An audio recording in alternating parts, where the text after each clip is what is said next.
Look closely at this photograph.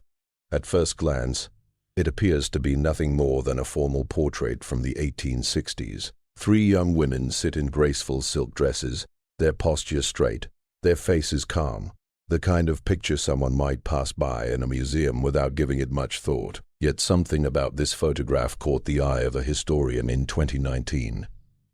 Something hidden in the way the sisters positioned their hands, something that had remained unnoticed for more than 150 years.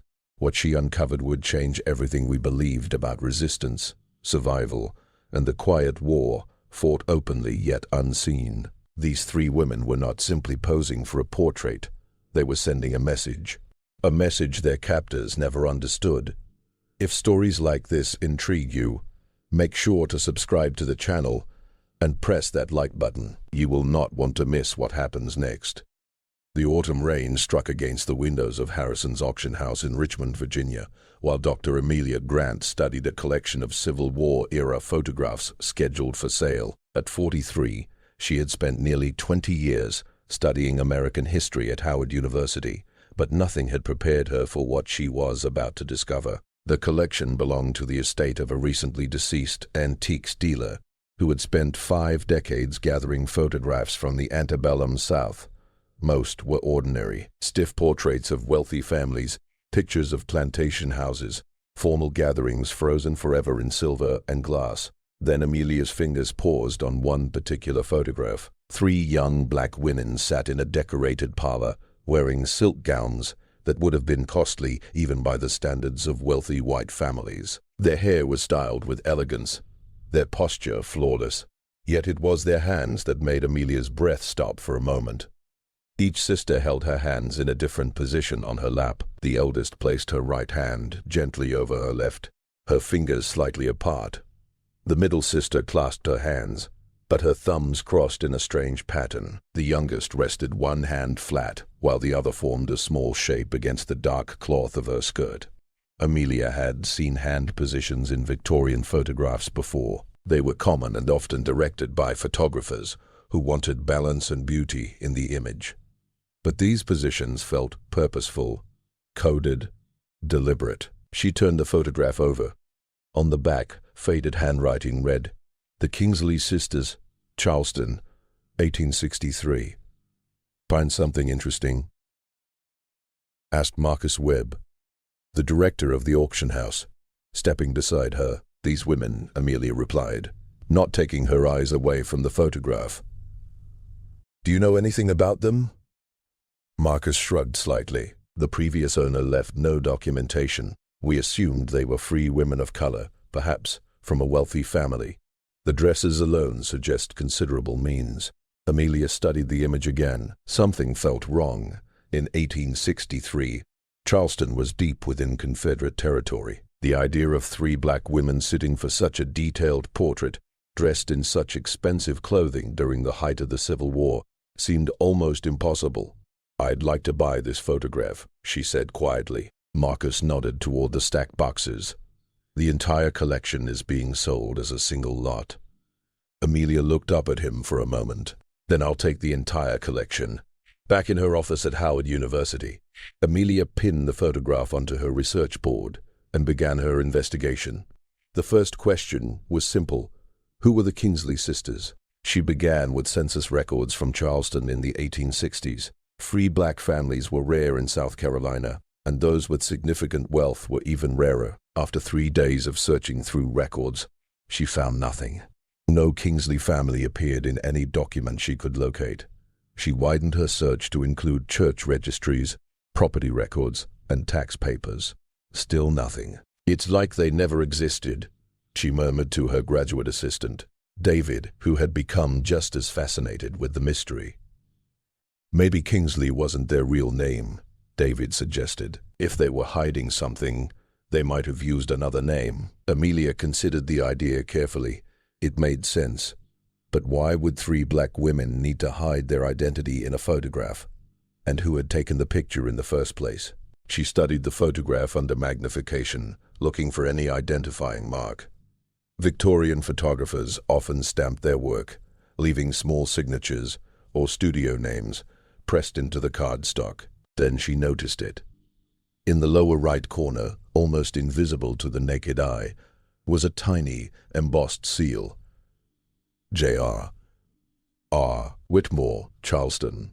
A quick search revealed that Jonathan Whitmore had operated a photography studio in Charleston from 1858 until 1867. He was white, from a respected family, and had photographed much of Charleston's elite society during the war years. But why would a white photographer from a Confederate family take such an elaborate portrait of 3 black women? Amelia searched deeper into Whitmore's history and found something surprising. After the war, Whitmore had moved north to Boston, where he became involved with abolitionist causes and donated large sums of money to freedmen's schools. He changed sides, Amelia said softly while staring at the screen. Or maybe he was never on the side we assumed.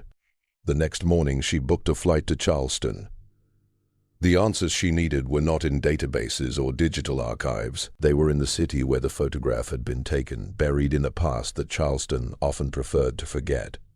Charleston in October still carried the heavy heat of summer, the air thick with humidity and the scent of magnolia. Amelia checked into a small hotel near the historic district and made her way to the Charleston County Public Library's South Carolina room. The archivist, an elderly woman named Dorothy, listened closely as Amelia explained her research. Jonathan Whitmore, Dorothy repeated slowly, her eyes narrowing. That's a name I haven't heard in many years. My grandmother used to talk about him. Amelia leaned forward. Your grandmother knew him.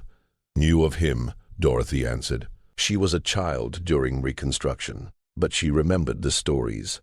Whitmore wasn't only a photographer. According to family legend, he was something far more dangerous to the Confederacy. Dorothy guided Amelia to a restricted part of the archive where fragile documents were kept, inside climate-controlled cases. She carefully removed a small leather journal, its pages yellow with age. This was donated anonymously in 1952, Dorothy explained. We didn't know who wrote it until a researcher in the 1980s identified the handwriting as Whitmore's. Amelia opened the journal gently. The entries were mysterious, filled with references to packages delivered and routes confirmed. Then she found an entry dated March 1863. The 3 sisters sat for their portrait today. The message is embedded. If our friends in the North understand the code, the next passage will move forward as planned. God protect them all. Dorothy nodded slowly. The Underground Railroad didn't end when the war started. It changed form, and Whitmore was part of it. Amelia photographed the journal entry and continued reading. The sisters, Whitmore wrote, were not named Kingsley at all. Their real names were Clara, Ruth, and Viola. They had escaped from a plantation in Georgia 3 years earlier and had been living under false identities in Charleston, working as seamstresses for a sympathetic white family. But they were not simply survivors. They were conductors. Amelia spent the next week tracing every mention of Clara, Ruth, and Viola in Whitmore's journal. The photographer had been extremely careful, recording not only his subjects, but also the system they had created together. The hand positions in the photographs were not random. They were a language. According to Whitmore's notes, the sisters had invented a visual code built on hand placements, finger arrangements, and the positioning of objects within the frame. Each combination carried specific information: safe houses, dangerous paths, times of travel, names of allies, and names of enemies. The photographs were then distributed through a network of abolitionists, disguised as art collectors, traveling merchants, and even Confederate supporters who had secretly changed loyalties. The images passed through checkpoints and inspections without suspicion, because they appeared to be nothing more than ordinary portraits. It was hiding in plain sight, Amelia explained to David during a video call. The Confederates saw exactly what they expected to see. Black women in expensive dresses, probably servants dressed up by their owners for a vanity portrait. They never imagined these women were sending intelligence right under their noses. David was quiet for a moment. How many photographs are we talking about? Amelia checked her notes. Whitmore's journal mentions at least 40 portraits taken between 1862 and 1865. Most included the sisters, but some showed other members of the network. Each photograph carried different information, and the one you found at the auction. Amelia looked at the photograph pinned to her board. According to the journal entry from March 1863, this image confirmed that the Combahee River route was safe for passage. 3 months later, Harriet Tubman led the Combahee River raid, freeing more than 750 enslaved people. The meaning struck David instantly. Are you saying the sisters helped plan the raid? I'm saying their photograph might have been part of the intelligence that made it possible. Amelia's research eventually led her to the descendants of the white family who had sheltered the sisters in Charleston. The family's records had been preserved by a great-great-granddaughter named Helen, who lived in a restored antebellum home on the edge of the city. Helen was in her 70s, sharp-eyed and careful with her words. She had spent years guarding her family's complicated history and was hesitant to share it with strangers. My ancestors were Confederates, she said while pouring tea in her quiet parlor. At least that's what their neighbors believed. Truth was more complex. She explained that her great-great-grandmother, Elizabeth, had operated a seamstress business that hired free black women. On the outside, it appeared to be a respectable and ordinary enterprise, but in reality, it served as a cover for one of the most advanced intelligence networks during the Civil War. Elizabeth's husband was a Confederate officer. Helen continued calmly. He had access to troop movements, supply routes, and important military plans. He secretly passed that information to Elizabeth. She then encoded the details into dress patterns and fabric designs. The seamstresses carefully stitched those patterns into the clothing they produced. And the photographs? Amelia asked quietly. Helen nodded slowly. The dresses in Whitmore's portraits were not only beautiful garments, they were also messages. The pattern of lace on a collar, the number of buttons on a sleeve, the arrangement of ribbons, every small detail carried meaning. Amelia's mind began racing with possibilities. The sisters were not simply posing with coded hand positions. Their entire outfits were part of a hidden message system. How was the information decoded? Amelia asked. Helen stood up and walked toward an old wooden secretary desk in the corner of the room. She opened a drawer and carefully immused a small worn booklet before handing it to Amelia. This belonged to my great-great-grandmother, she said softly. It is her cipher guide. It explains how to read the patterns. Amelia opened the booklet with slightly trembling hands. Inside were careful drawings of different dress elements, each paired with a specific meaning. A rose pattern meant safe passage. Vertical stripes warned of danger. A particular arrangement of lace communicated the number of people waiting for transport. The sisters had not simply been sending small signals. They had been transmitting entire escape plans. With the cipher guide beside her, Amelia returned to the photograph of the three sisters and began decoding every detail. The process required days of patient analysis. She compared Whitmore's journal entries with Elizabeth's cipher guide and with historical records from the same period. The hidden message in the March 1863 photograph turned out to be far more detailed than Amelia had first imagined. Clara's hand position signaled a date range, the first week of June. Ruth's clasped hands with crossed thumbs indicated a location, the Combahee River ferry crossing. Viola's flat palm and curved fingers communicated a number, approximately 700. The dress patterns added even more layers of meaning. The lace on Clara's collar suggested that Union gunboats would provide protective cover. The buttons along Ruth's sleeves confirmed that local guides had already been arranged. The ribbon pattern on Viola's bodice identified the leader of the operation, a woman known by the code name Moses, Harriet Tubman. Amelia slowly leaned back in her chair, overwhelmed by what this meant. The Combahee River raid had been one of the most successful military operations ever led by a woman in American history. Tubman had guided Union forces up the river and helped free more than 750 enslaved people in a single night. Historians had always wondered how Tubman obtained such accurate intelligence about Confederate positions, hidden mines, and the locations of plantation slave quarters. Now Amelia finally had the answer. The intelligence had been collected by a network of black women working in plain sight. It had been hidden inside photographs and dress patterns and passed through a communication system so subtle and elegant that the Confederacy never suspected it even existed. They were spies, Amelia whispered softly, the most effective spies of the Civil War, and history completely forgot them. What she thought about all the monuments dedicated to Confederate generals, all the textbooks praising famous military strategists, all the museums displaying weapons and uniforms of war. Yet these three women, whose courage and intelligence helped free hundreds of people, had disappeared from history entirely until now. The question that continued to trouble Amelia was what happened to Clara, Ruth, and Viola after the war ended.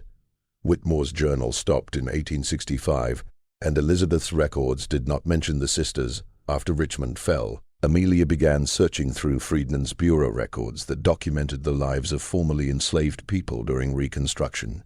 The records were incomplete, sometimes damaged, and scattered across several archives, but after many weeks of searching, she finally discovered a reference that made her heart race. A registration document from Savannah, Georgia, dated November 1865, listed three sisters applying for marriage licenses on the same day: Clara, Ruth, and Viola. The document also noted that all three women had previously lived in Charleston and now worked as teachers. Amelia followed this clue to a freedman school founded by Northern missionaries in Savannah. The school records, preserved in a university archive in Atlanta, included staff lists, student records, and yearly reports. Clara had taught reading and writing to adults who had been forbidden to learn during slavery. Ruth specialized in mathematics and accounting, helping students prepare for financial independence. Viola taught music, and according to one report, had an extraordinary talent for codes and ciphers, which she used while teaching children how to read. The sisters had continued their mission, transforming from secret spies into dedicated educators. They used the same skills that once helped free hundreds of people to lift thousands more out of illiteracy. Amelia also discovered a letter Clara had written to a Northern supporter in 1867. We were never named in the histories of the war. We were not generals or politicians. We were seamstresses and subjects in photographs, but we understood that freedom required more than battles. It needed intelligence, patience, and the courage to hide in plain sight. We do not seek recognition. We only hope that those who come after us will never be invisible again. Amelia read the letter again and again. Each time she discovered deeper meaning in the words. The sisters had known they might be forgotten. They accepted that possibility, yet they continued their work without hesitation. Eventually, Amelia's research led her to living descendants of the three sisters. Using genealogical records, DNA databases, and countless phone calls, she traced family lines that had spread from Savannah to Chicago, Detroit, Los Angeles, and Atlanta. The first descendant she contacted was Michael, a retired postal worker living in Chicago whose great-great-grandmother was Ruth. He had never heard about the photographs or the coded messages. "My family always said our ancestors were teachers," he told Amelia during a phone conversation. "We knew they had lived the rough slavery, but most of the details were lost. People did not talk about those times." In Detroit, she located Patricia, a school principal who descended from Clara. Patricia began to cry when Amelia showed her the photograph. "She looks like my daughter," Patricia whispered softly. "The same eyes, the same way she holds her head. I never knew what she looked like before." The most emotional meeting happened with James, a musician living in Atlanta, who descended from Viola. He had inherited his great-great-great-grandmother's love of music without ever understanding where it came from.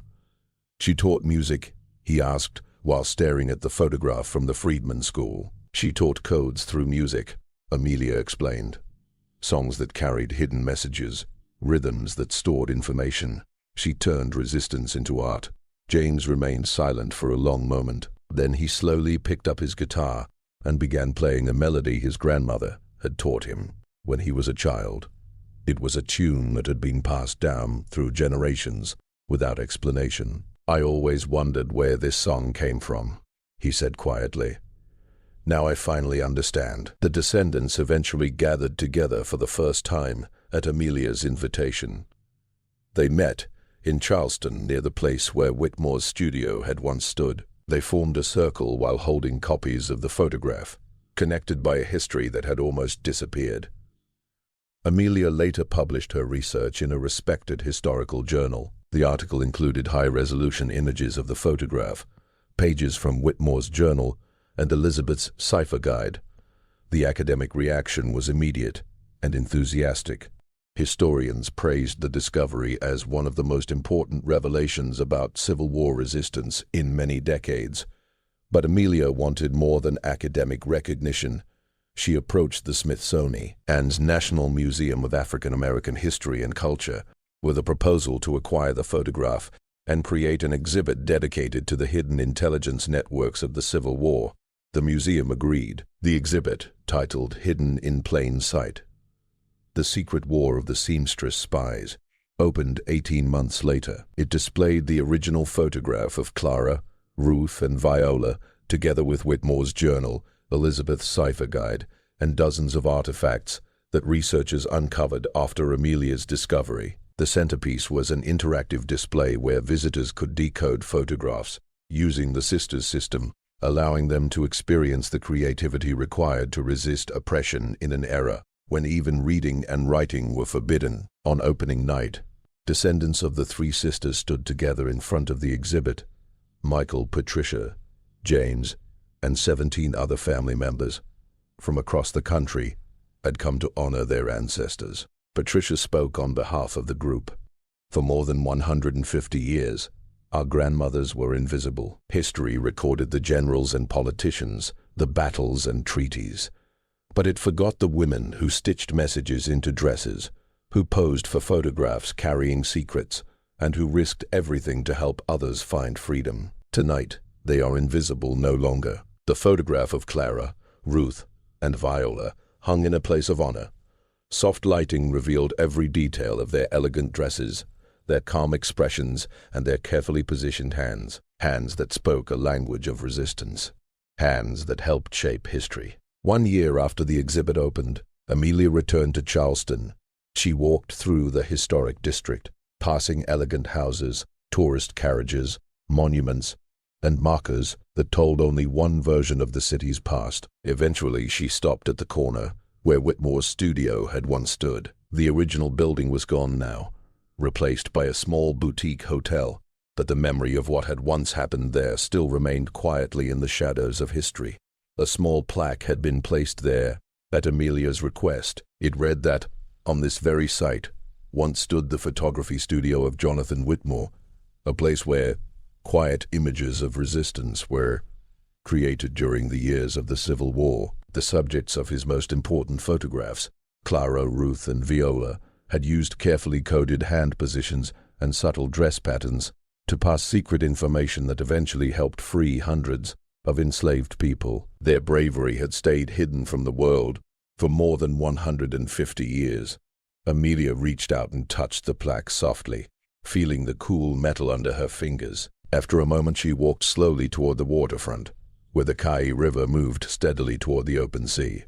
As she stood there, she began thinking about all the other photographs from that same time period, resting quietly in archives, libraries, and dusty attics, often dismissed as nothing more than ordinary family portraits. She wondered how many of those images might also hold hidden messages that had never been noticed.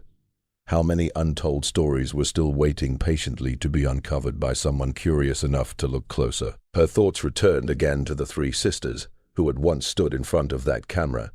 They had understood that their names might never be remembered. Still, they had chosen to resist. They had known that some acts of courage are not done for fame or recognition, but simply because a person believes deeply that freedom matters, even if no one is there to witness the effort. Amelia also thought about the photograph itself, that small rectangle made of silver and glass that had somehow survived wars, neglect, and the long and painful erasure of Black history. It had remained quiet and overlooked for generations, patiently waiting for someone to study it carefully enough to understand what it truly represented. It was never just a portrait. It was a quiet declaration. It was a powerful testament to the strength of ordinary people who refused to remain silent, people who discovered ways to communicate even when speaking openly was dangerous, people who hid their resistance in plain sight until the moment finally came when the world was ready to understand it. Amelia slowly pulled out her phone and captured a photograph of the plaque, the flowing river, and the wide sky above it. Then she sent the image to the descendants with a short and simple message: "They are remembered. They will never be forgotten."